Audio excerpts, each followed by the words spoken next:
Back to Bahrain for the final 3 days of testing ahead of the season opener in Australia in just over 2 weeks' time. Both Mercedes and Red Bull suggested the other were the team to beat after 1 week of running in Bahrain. Max Verstappen hinted the Silver Arrows were hiding their ultimate pace, while Toto Wolff proposed the Milton Keynes outfit with the team to beat, with the Red Bull able to deploy more energy down the straights. Mercedes were top of the pile on week 1, setting a fastest lap more than half a second quicker than anyone else. But Red Bull logged over 60 more laps than the German outfit across the week, albeit neither team were in the top 5 of laps completed.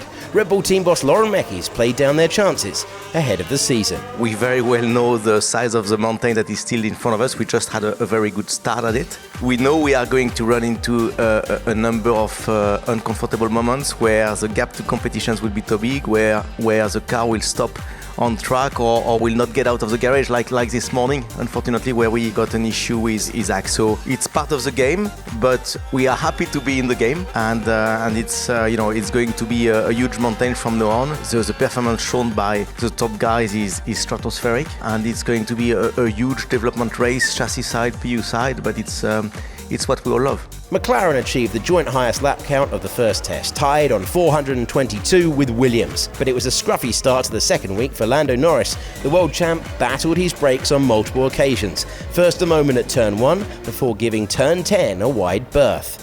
But the Brit's biggest lock-up was as he entered the pits with the morning session coming to a close. I think that's just a driver trying to push the limit of braking, and again we're seeing the propensity of these cars to have big lockups.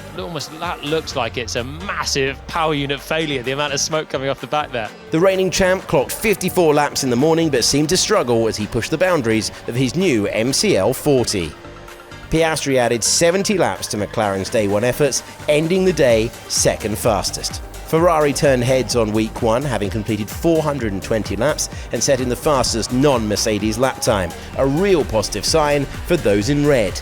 Charles Leclerc topped the morning session 0.3 of a second faster than Norris in P2, the Monegasque handing over to Lewis Hamilton for the afternoon.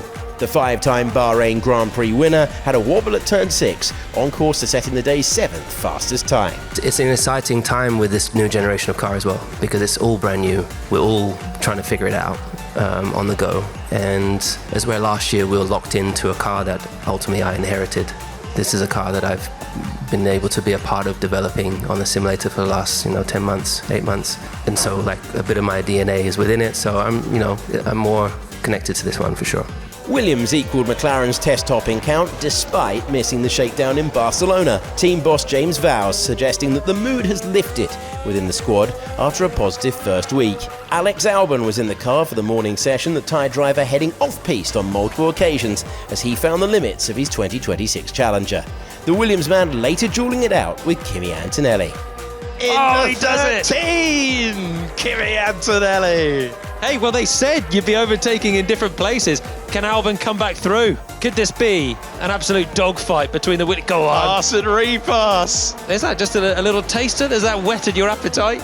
Williams boss James Vowles pleased with the progress made so far. We haven't had the car in the garage. In fact, we're tyre limited more than anything else. That's a good start to it. I'm sure there's some other bits we haven't shaken out the system yet, and we'll find them hopefully over the next 2.5 days. Otherwise, though, really proud of the team. It sounds odd, but it was a tough winter. It really is when you're behind. I think everyone here on this couch will probably get behind the fact that this was really hard, and I'm pleased with how we changed our schedule, and ended up bringing a car that was at the best we could to Bahrain.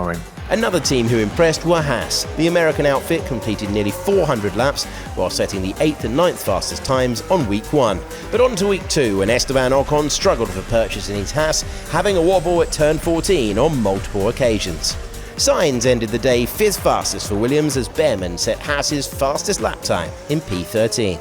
Alpine, Audi, Racing Bulls and Cadillac had a mixed first test in Bahrain. Despite Alpine clocking a lap time just over 2 seconds off the pace, Audi were the only one of those teams to log over 350 laps.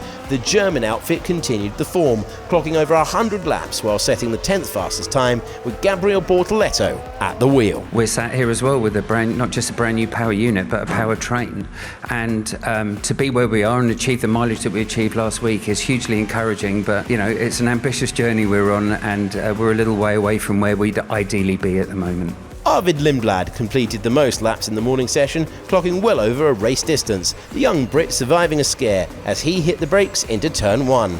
Ooh, big lock-up from Arvid Lindblad at the ends of the main straight, and we're going to see a fair bit of that. I wouldn't be at all surprised today. Valtteri Bottas focused on high fuel running for Cadillac, but unfortunately for the American team, they would clock up just 59 laps across Wednesday. Bottas taking a trip beyond the boundaries on multiple occasions. Yeah, we've been solving lots of issues, which is normal, being at this stage of a new team, but the focus this week is trying to get from that kind of problem-solving phase to actually focusing on performance, because Melbourne will come pretty soon, but yeah, we're getting there step by step. Again, this morning we didn't have the most trouble-free mornings, but yeah, we got running in the end, and we should be looking okay for the afternoon. Aston Martin completed both the least laps and the slowest time at the first test. The Silverstone-based squad unable to make significant progress due to teething troubles with their new AMR 26. Lance Stroll stated Aston Martin were 4 seconds off the top teams, so the second test in Bahrain will be vital ahead of the season opener in Australia. Fernando Alonso clocked just 28 laps in the morning before handing over to Lance Stroll, who completed just the 7 laps before going off at turn 11.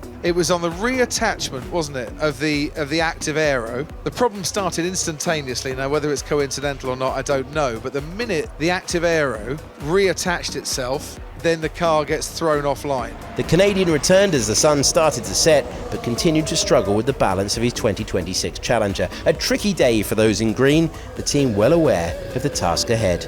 Everything can be fixed, for sure, short and medium term, and I don't think there is anything that is impossible to fix. But yeah, we need to wait and see.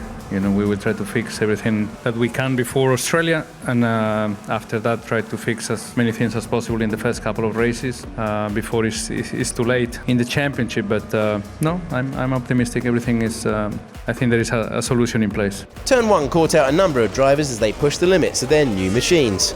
Having variable speeds into the corners is making the drivers' lives very difficult. So one moment they're arriving 10 kph quicker because the battery is deployed a little bit more efficiently down towards turn 1, or they've started the lap slightly later, so they're still deploying in towards the corner, or they're on a super clip. The consistency of approach to the corners is really not there at the moment. Russell went deep while on a late glory run, eventually bailing out to take to the escape road. But the Brit returned to set the day's fastest lap, a 1:33.459, a whisker faster than Piastri in P2. Third was Leclerc from Norris, Antonelli and Hadjar. P7 for Hamilton ahead of Sainz, Colapinto and Bortoleto. Albon was P11, Lawson, Behrman, Gasly and Stroll. P16 for Esteban Ocon as Alonso, Hulkenberg, Lindblad, Bottas and Perez rounded out the runners. Mercedes completed the most tours of Bahrain on day 1, with Racing Bulls and McLaren not too far behind. Alpine, Audi, Ferrari, Williams and Haas all completed over 100 laps, while Red Bull, Cadillac and Aston Martin will be hoping for a smoother day 2.